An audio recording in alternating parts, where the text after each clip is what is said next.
नमस्कार, जय जगन्नाथ। भारत के अंदर जितने भी सारे नदियां सब हैं वो सब सूख जाएंगे। उसके साथ वही जल संकट के कारण अनेकों लोगों की मृत्यु होगी। उसके साथ जल प्रलय भी होगा। मतलब एक तरफ जल का संकट होगा, एक तरफ जल का प्रलय होगा। यानी कि एक जगह बिल्कुल सूखा पड़ जाएगा और दूसरी जगह ऐसा जल प्रलय होगा कि अनेकों लोग धूप से मरेंगे, अनेकों लोग पानी से भी मरेंगे। यानी कि ये जो बात मैं आपको वर्णन करने की कोशिश कर रहा हूँ, यही बात 600 साल पहले महापुरुष अच्युतानंद दास जी ने हम तक पहुंचाने की कोशिश की है। 600 साल पहले जबकि कागज कलम भी नहीं था, उसी समय तालपत्र लेखनी के माध्यम से हम तक पहुंचाने की कोशिश कर रहे हैं। तो ये जो पहले मैं आपको बात बता रहा था कि नदी सब सूख जाएंगे, सिर्फ समंदर में ही पानी रह जाएगा, उसके साथ बाढ़ आ जाएगी, उसके साथ सूखा भी पड़ जाएगा। उसके साथ क्या क्या सब घटना महापुरुष ने वर्णन कर रखे हैं, थोड़ा गौर से समझने की कोशिश कीजिए। और इसके साथ महापुरुष एक पर्टिकुलर डेट को इंडिकेट किए हैं, उसी डेट पर यह घटना घटेगी और कौन सी टाइम को यह घटना घटेगी, जो कि अति भयंकर होने वाला है। इससे पहले ही हम सबको इसको सुनकर सतर्क रह लेना चाहिए। आप ये भी बिल्कुल मत समझिए मैं आपको डराने की कोशिश कर रहा हूँ। इधर डरने का बात बिल्कुल भी नहीं है, क्योंकि ये जो बात महापुरुष ने 600 साल पहले वर्णन किए थे वो सब हमारे कर्मों के कारण घटने वाला है। ये महापुरुष लिख दिए हैं इसलिए घटेगा। महापुरुष ये बात कहीं पर भी वर्णन नहीं किए हैं। जो भी इंसान खुद करेगा उसी का रिजल्ट इंसान खुद भुगतेगा। तो इसीलिए महापुरुष ने 600 साल पहले विशेष करके उड़िया भाषा में, यानी कि हमारा जो नेटिव लैंग्वेज है, आपको तो पता है मैं खुद उड़ीसा का रहने वाला हूँ, विशेष करके मैं पूरी जगन्नाथ धाम का भी रहने वाला हूँ। इसके साथ मैं और भी एक बात आप तक पहुँचाने की कोशिश करूँगा कि मैं पिछले 5 से 6 सालों तक मालिका पर बहुत स्टडी किया। उसके बाद मैंने सोचा कि ये सारी चीज़ हर एक इंसान को जानना चाहिए वर्तमान के समय में। तो महापुरुष ये जो बात वर्णन कर रहे हैं, थोड़ा आप गौर से समझने की और गौर से सुनने की कोशिश कीजिए। पहले मैं इसको उड़िया में पढ़कर आपको सुनाऊंगा, आपको तो कुछ कुछ समझ में भी आ जाएगा। उसके बाद मैं इसी को फिर हिंदी में ट्रांसलेट करके आप तक पहुंचाने की कोशिश करूंगा। मैं सिर्फ यही कहना चाहूंगा, वीडियो को अंत तक देखिए। इसके साथ हर जगह इस वीडियो को शेयर करने की कोशिश भी कीजिए। इसके साथ चैनल को भी सब्सक्राइब कर लीजिए। तो चलिए महापुरुष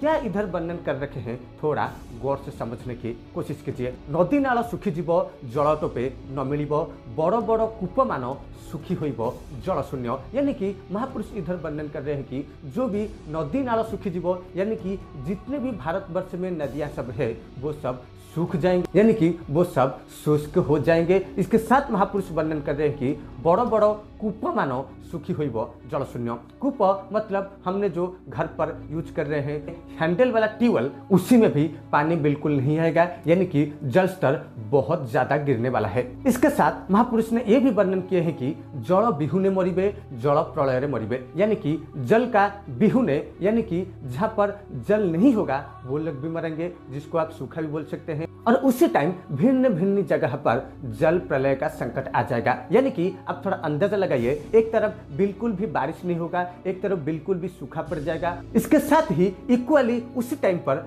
जल का प्रलय भी देखने मिलेगा। जैसे कि आप समझ लीजिए, आप कहीं अलग शहर पे हो, हम कोई अलग शहर पे हैं, आपका उधर सूखा पड़ जाएगा और हमारे इधर बाढ़ आ जाएगा। इससे सब घटना पूरे विश्व में देखने के लिए मिलेंगे, विशेष करके ये 2025 साल में। आप ये भी इधर एक सवाल खड़ा कर सकते हैं कि आप 2025 साल क्यों बोल रहे हैं, क्योंकि महापुरुष ने डिटेल में ये सब घटना 2025 में घटेगा और कौन सी तारीख में, कौन सी समय पर, डिटेल में ये भी महापुरुष ने वर्णन किए हैं, जो कि मैं आप तक पहुंचाने की कोशिश जरूर करूंगा। तो उसके बाद महापुरुष इधर ये भी लिखते हैं कि कहोई पामर अच्युत 25 अंकर ए सत्य, यानी कि 25 अंक में ये सत्य घटना घटेगी। यानी कि ये जो घटना महापुरुष बोल रहे हैं कि ये 25 अंक में, यानी कि अगर आप अंक को, यानी कि कौन से समय में घटना घटेगा पकड़ने की कोशिश करेंगे, तो 2025 जनवरी से लेकर 2026 अप्रैल तक इसी के अंदर ही 25 अंक भोग हो रहा है, जिसी के अंदर ये घटना निश्चित रूप से घटेगी, जो कि महापुरुष अच्युतानंद दास जी ने 600 साल पहले ऑलरेडी वर्णन कर रखे हैं। इसी का अंदर अंदर ही ये सब घटना घटने वाली है। यानी क्या समझ सकते हैं महापुरुष क्या क्या वर्णन कर रहे हैं। उसके बाद महापुरुष ये भी वर्णन कर रहे हैं कि शपथ दिवस बर्षिब महीरे विनाश रचिब घोर बरसा घड़घड़ी वज्र पड़िब घड़ी घड़ी तरल दिशिब पृथ्वी कंपिब त्रिवेल नाबजेन्हे भौरे रे हुए टलमल। यानी कि महापुरुष एक गंभीर बात को हम तक पहुंचाने की कोशिश कर रहे हैं, तो आप इसको गौर से समझने की कोशिश कीजिए।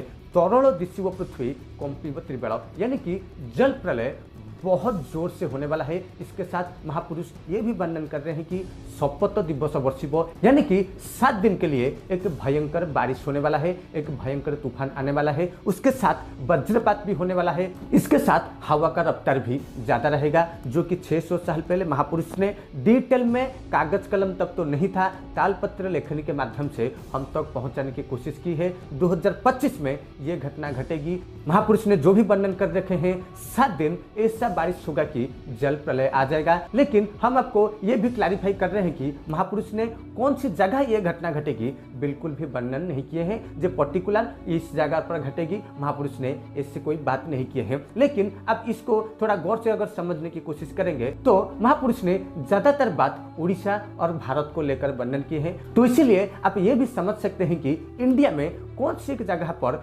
7 दिन तक बारिश होगा। आप तो समझ सकते हैं हम जो भी शहर पर रहते हैं जहां पर 2 दिन भी अगर बारिश लगातार हो जाए तो पानी इंसान का हालत क्या करती है आपको तो अच्छे से मालूम होगा। इतना बारिश होगा कि महापुरुष जो भी वर्णन किए हैं वो तो उड़िया में है, इसको हम समझ सकते हैं। लेकिन अगर हम आपको समझाने की कोशिश करेंगे, महापुरुष इधर वर्णन कर रहे हैं कि जैसे कि आप समंदर का बीच में हो और आपका जो नाव है वो गिरने वाला है, डूबने वाला है, उसी तरह का बारिश होगा, उसी तरह का संकट आ जाएगा इंसान के ऊपर ये साल 2025 में। अगर इस पर आपको यकीन नहीं है तो कोई बात नहीं, समय भी आपको ये जरूर बता देगा कि ये सच है या झूठ है। लेकिन हम भी आपको ये नहीं बोलने हैं कि हम जो बोल रहे हैं वो सब घटना सच है, वो सब घटेगा। आप हमारे चैनल को देखो, आप हमारे वीडियो को देखो, ऐसे बिल्कुल नहीं है।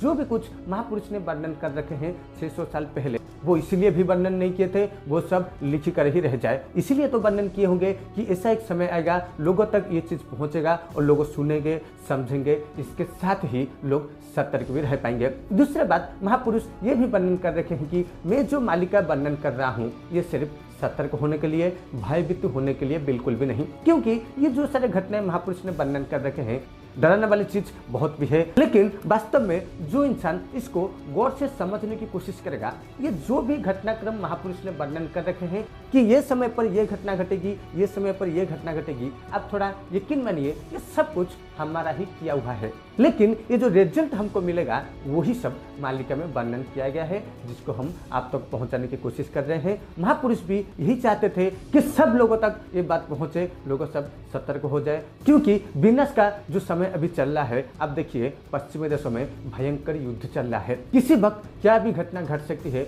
आप बिल्कुल भी ये बात नहीं कर सकते। अगर अभी तक आप ये वीडियो को देख ही रहे हैं तो निश्चित रूप से सबके साथ शेयर भी कीजिए और इसको थोड़ा गौर से समझने की कोशिश कीजिए। क्योंकि हम कोई आलतू फालतू चीज या अपनी मनगढ़ंत कुछ कहानियां आपको साथ शेयर बिल्कुल भी नहीं कर रहा हूं। जो भी सच हो रहा है मालिका के अनुसार वही बात मैं आप तक पहुंचाने की कोशिश कर रहा हूं। तो आज के लिए बस इतना ही। नेक्स्ट एपिसोड में जरूर एक नए टॉपिक पर चर्चा भी करेंगे। चैनल को सब्सक्राइब कर लीजिए, वीडियो के सबके साथ शेयर भी कर लीजिए। जय जगन्नाथ, जय हिंद, वंदे उत्कल जननी।